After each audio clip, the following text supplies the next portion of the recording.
You asked for a seed starting schedule tutorial, and here it is. This is the one that I use. It is a pared down version of the one that I use, but the principles are the same. So this tool allows quite a lot of flexibility. I'm going to show you some tricks that I use to be able to sort things, and I'm going to show you step by step how I actually built the spreadsheet. So even if you're a total newbie to spreadsheets, you should be able to follow along with this video. So you're going to need a couple of things before you get started. The first is you're going to need your seed packets, because there's some information off those that we are going to need. You are also going to need to do a little bit of research and find out when your first average frost date in fall is, and also when your last average frost date is in the spring.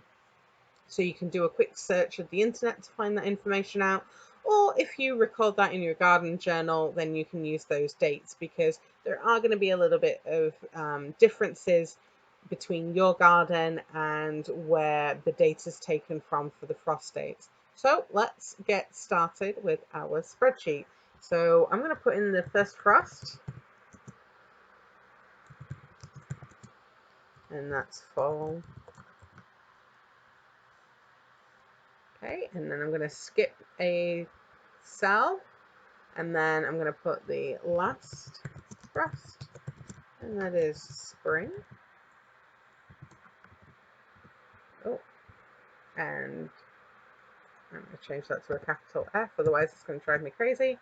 Okay, and I'm just going to click this cell. I'm going to hold the control button, and I'm going to click the D1 cell as well. So I'm highlighting both of these. Oh, make sure I'm on the home tab up at the top here.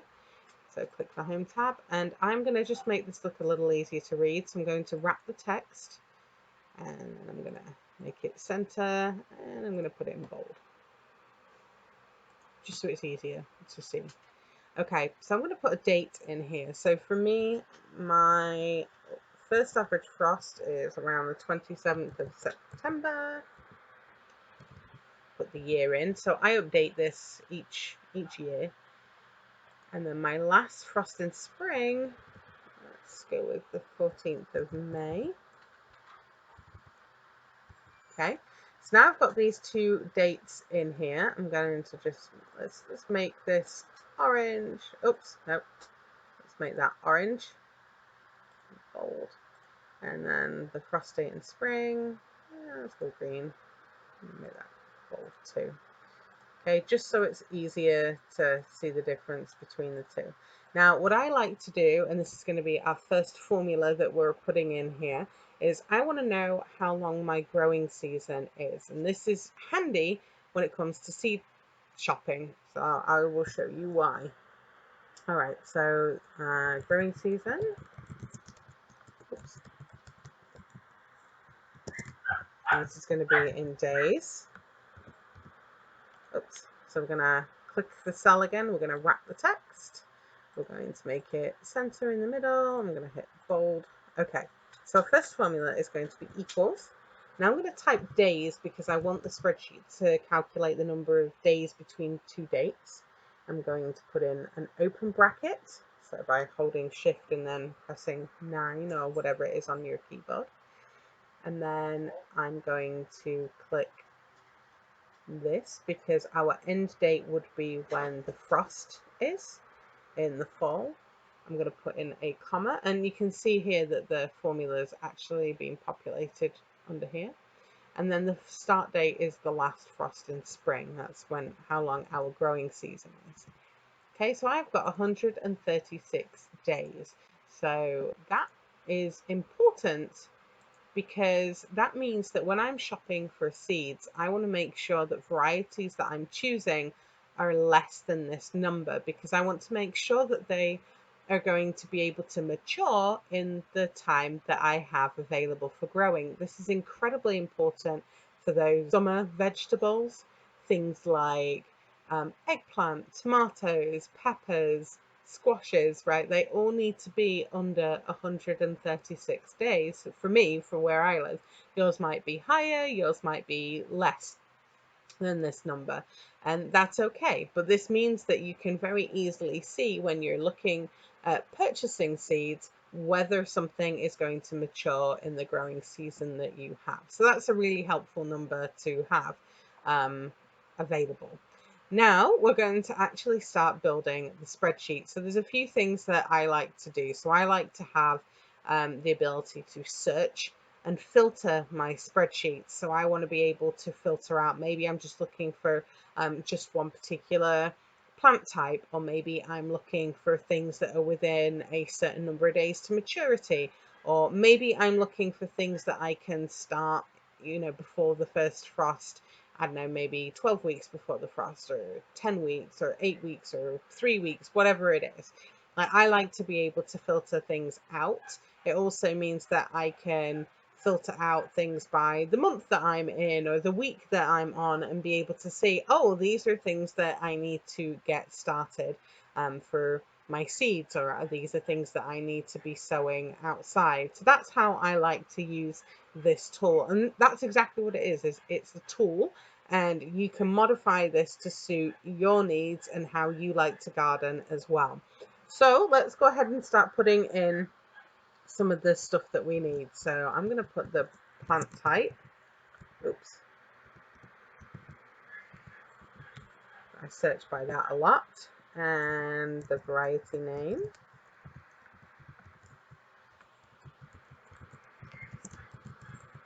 Of course, if you're just growing, certain landrace varieties and stuff, then, the variety name may not be important. Or if you're only growing one type of, or one variety of a plant, let's say you're only growing Amish paste tomatoes, for example, then maybe that doesn't make a difference. But if you have a lot of different seed varieties, then that will help, because there are differences between them.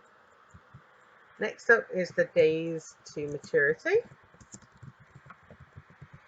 Sometimes this is on the seed packet, sometimes it is not. If it is not on the seed packet, then just do a quick search of the internet of the variety, the plant variety that you have. So let's say you can just type in days to maturity, Amish paste tomatoes, and it'll plump out the average days to maturity. And you can use that information in the schedule. And as you get more accustomed to gardening, and if you're taking lots of notes about when you start plants, when things germinate, and then when things are transplanted, and how long things actually took until you started to get a harvest, then you're going to be able to really hone in this information with the exact timings for your garden. And that's where things get really interesting, and you can really start to up your gardening game. So this is getting a little complicated to see. So I'm just going to highlight across, and I'm going to hit wrap text just so I can see a little bit easier. And let's just put it in the middle and make it bold. Okay. Next thing that we want is the start before frost.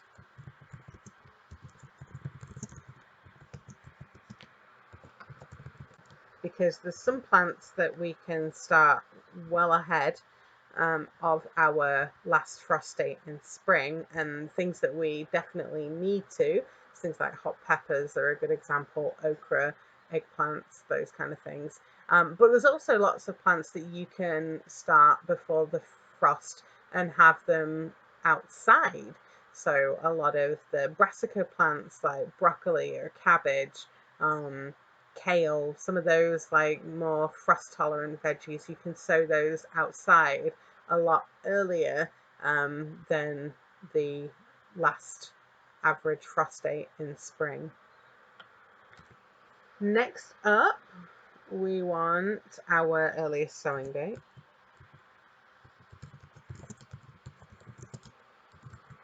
Now that could be the date that you're sowing indoors, or it could be the date that you're sowing outdoors. I've seen people who have a separate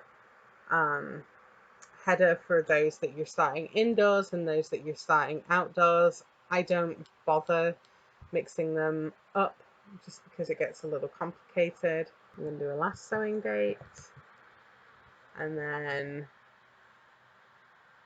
I have a estimated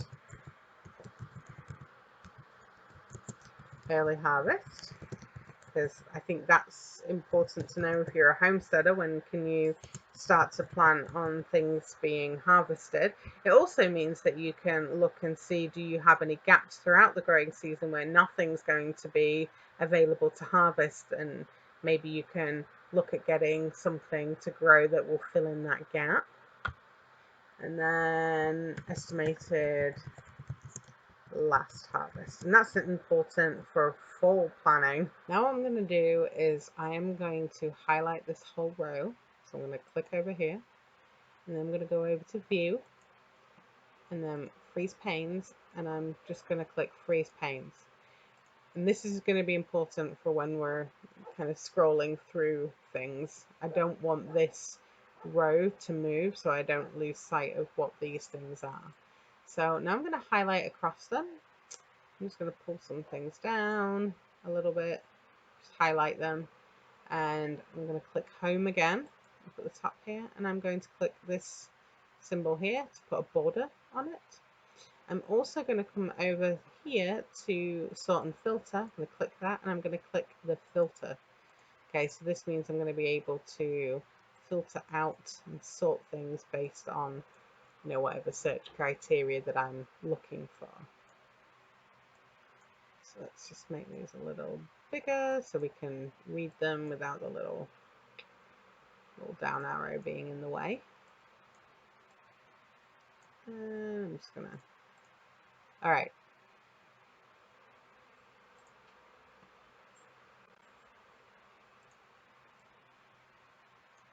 And that didn't quite work, so I'm gonna just move that up there.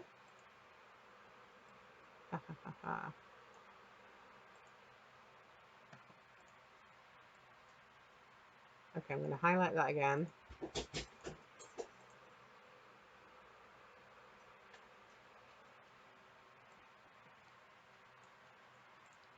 My bad, guys. Okay. Highlight those. Filter. Add the filter button again. Okay. There we go. Okay, that's what I was looking for. So I wanted this row up here not to move. So I fixed it. It's good now. Okay, so plant type. Let's start with a carrot.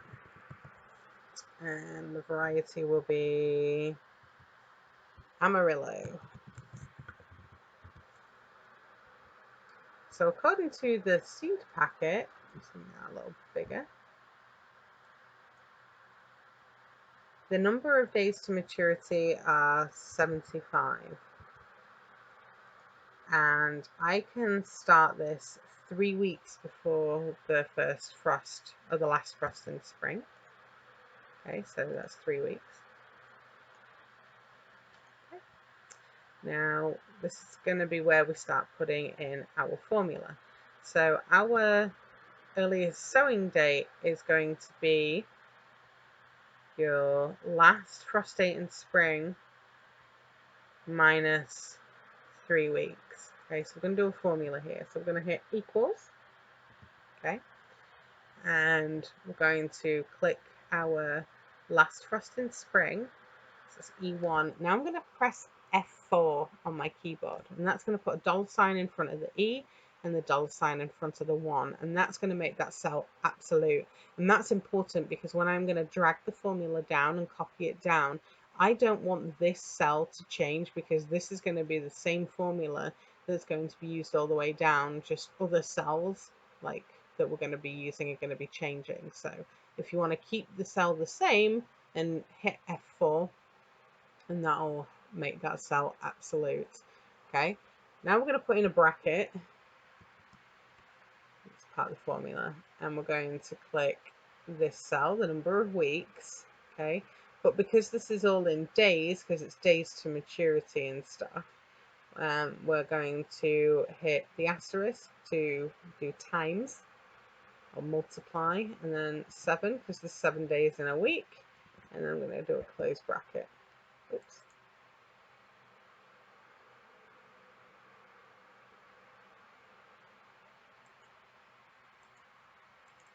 Oh, okay. If you mess it up, then it comes up with a weird error, just like this. Okay. Hashtag ref. And the exclamation mark. I forgot to minus. Okay. Because I'm doing this date minus 3 weeks, and that's going to be my earliest starting date. Okay, I'm going to hit return. So the 23rd of April is my earliest sowing date. My last sowing date is going to be dependent on when my frost is in fall. So we're going to do equals. We're going to click the first frost date in fall. I'm going to hit F4 again to make that absolute. I'm going to do minus. I'm going to put bracket in. Now I'm going to click the number of days to maturity. Okay, so it's going to be at least 7 days to maturity. I like to give myself at least a week buffer, if not 2 weeks. So I'm going to give myself, let's give myself 7 days. Okay, that might make it easy. So the last sowing date for Amarillo carrots for me would be the 7th of July. And that's giving me a week buffer. So it's got a week to mature before the frost comes in. If I wanted to be a little bit more cautious, I would give myself 2 weeks. So that would mean that my last sowing date would be 30th of July. So this is why when I'm talking on the podcast, I always say it's really important to think about fall in the summer, because you really need to be planning when these crops are going to be going in. Now let's do the harvest dates. So that is relatively straightforward. Oh, all right. So we're going to do another formula here. So it's going to be equals. It's going to be our earliest sowing date plus our days to maturity. And these are all average days, right? The days to maturity are going to vary for your garden. The timings that you're able to start things are going to vary depending on whether you're using things like frost protection and stuff like that. But as a good rule of thumb, this is very helpful. And then your last estimated harvest date is going to be your last sowing day. So it's going to be equals our last sowing date, which is 30th of June, plus the days to maturity there. Okay, so that is our first set of information done, right? Relatively straightforward. This is really the longest part, is having to populate things that are in here. So let's go ahead and do another one. So I'm going to do hot pepper.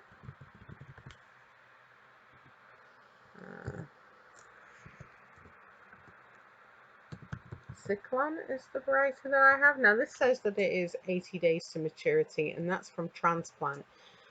So that is something that you need to be aware of when you're building your seed starting schedule, that for some plants you're going to need to factor in more time for your harvest dates depending on when you transplanted plants out. You could add another column for your transplant dates, and then you can calculate your harvests and things based on those.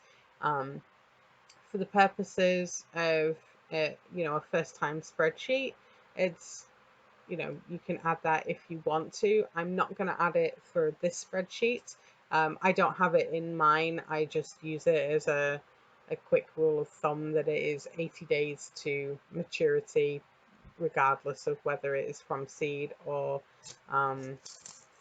from transplant. But that's just me in my garden for the minute. So let's go ahead and put 80 in there. Now the seed packet tells me to start this 8 weeks before the first frost. Now this is where the power of a spreadsheet comes in. So there's a little box here in the corner, and I'm just going to click that, and oh no, I don't want to click that just yet. I'm going to click in the box here and then click and drag all the way over. So I'm highlighting. Now I want to click that little box so there's a plus sign, and I'm going to drag it down. Ta-da! So it's already populated. So my hot peppers, I want to be sowing these indoors at least the 19th of March. Now, if I was to add in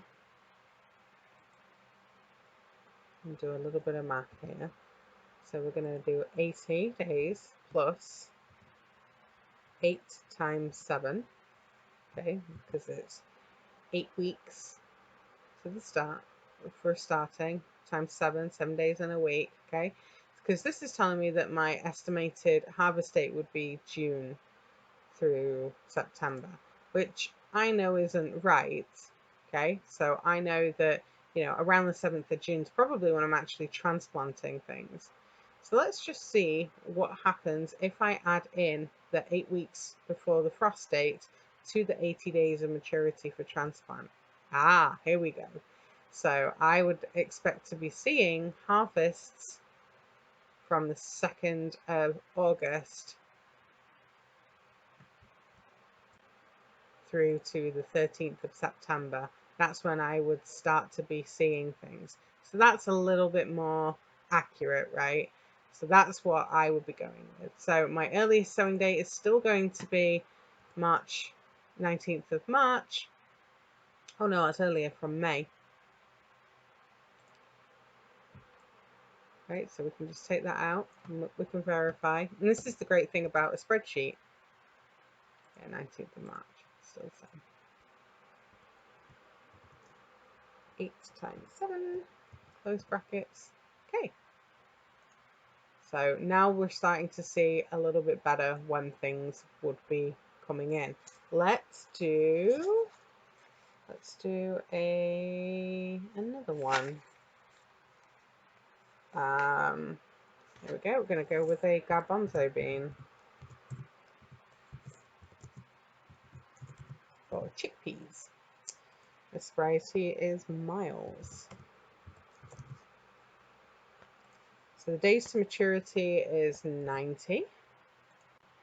And let's see, I'm taking a look at the seed packet to see what it says about starting seeds. Sowing indoors is not recommended.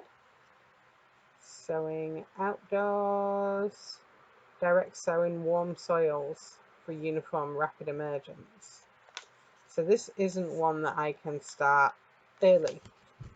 Okay, so I can't start this before the first frost. So that's going to be a 0, which then means that the 14th of May, so the last spring frost day, would be the 1st. Now, if I needed to wait until after the frost, I could do a -1, so minus a week. So that's going to put me into the 21st of May. But let's give ourselves 2 weeks to make sure the frost is really cleared. So I can start sowing these on the 28th of May. And then I would start to expect to see harvests around August, if I planted by this time. Let's have a look at another one. What have I got here? Radicchio.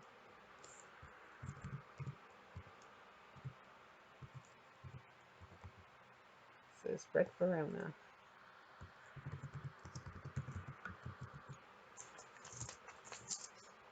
This is also 90 days to maturity.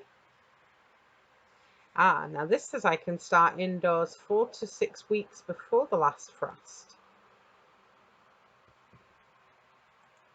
So I always like to give myself plenty of time, so I like to go with the 6 weeks. So I can be sowing these indoors the 2nd of February. I could also copy this again if I wanted to. Just drag it down. It's going to copy everything and give myself 4 weeks. So if I'm really planning on having things successionally sown or sown every 2 weeks, I could put them individually into this spreadsheet and then be able to see when things are coming up and when things need to be sown. Here's another one. Let's go with a fennel.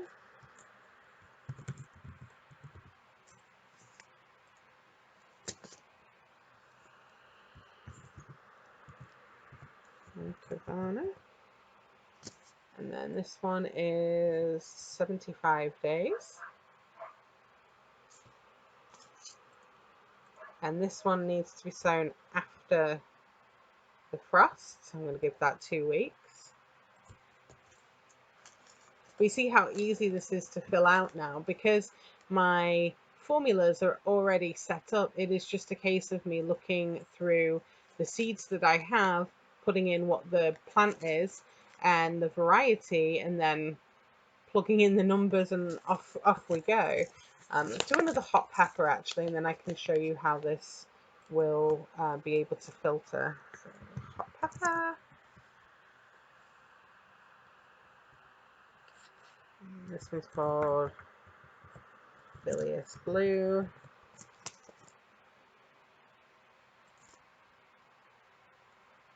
This one start indoors 8 to 12 weeks before the last frost date. So we're going to go ahead and give this one 12 weeks. And there isn't a day to maturity on here, so let's have a quick, I'm going to have a quick look and Google.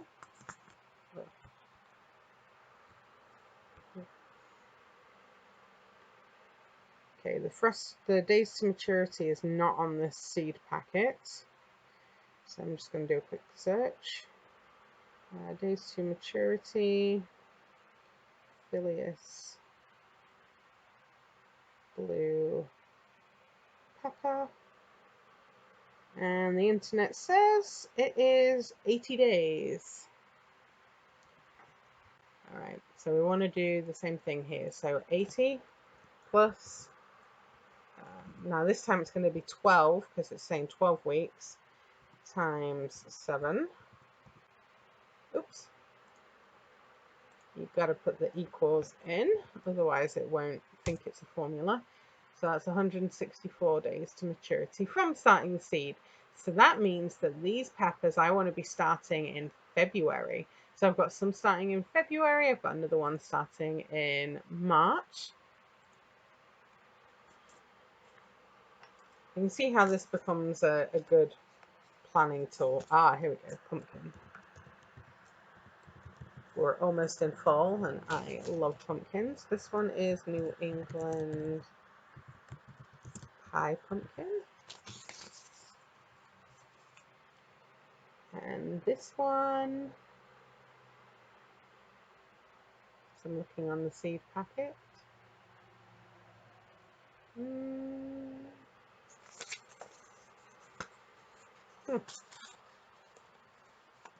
105 days. Sometimes it's kind of hard to see.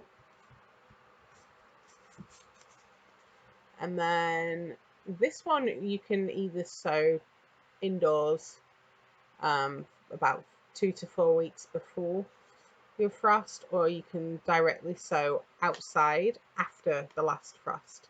So I'm going to go ahead and do one where we're going to start it indoors 2 weeks. I'm going to highlight all of this, the whole thing, and I'm going to copy it down. We're going to do one where we're going to start after the last frost, so we're going to give it 2 weeks from there. So you can see there's a difference, right? We can either be sowing seeds indoors the 30th of April, or we can be sowing them outdoors by the 28th of May. And look at what this does for your average, expected harvest dates. You go from middle of August to middle of September almost. So there's a big difference that happens there. Okay, so the reason why this is estimated last harvest date is because my sowing date is all predicated on having a buffer in there. If I don't have the buffer, so if I just do it based on the actual days to maturity, so there's no buffer when this is going to be planted. Now things will start to come due on the actual first frost date, which I don't necessarily want. So I'm going to give it 14 weeks and then, or 14 days to mature. There we go. Okay. Now we have the beginning of our seed starting spreadsheet. So let's just show you very quickly how we can filter things out. So we can filter by plant type. So let's say we only want to see hot peppers. Ah, look, okay, there are all the hot peppers. The other stuff's still there, you just have to click the button and clear the filter. Let's say that I wanted to see everything that I could start. Let's remove all. 2 weeks before the last frost. I've only got one. I've got that New England pie pumpkin in here currently. What about all the things that I can sow after the frost date? Ah, look, all of these come up. So I can start to plan things out based on how many weeks out.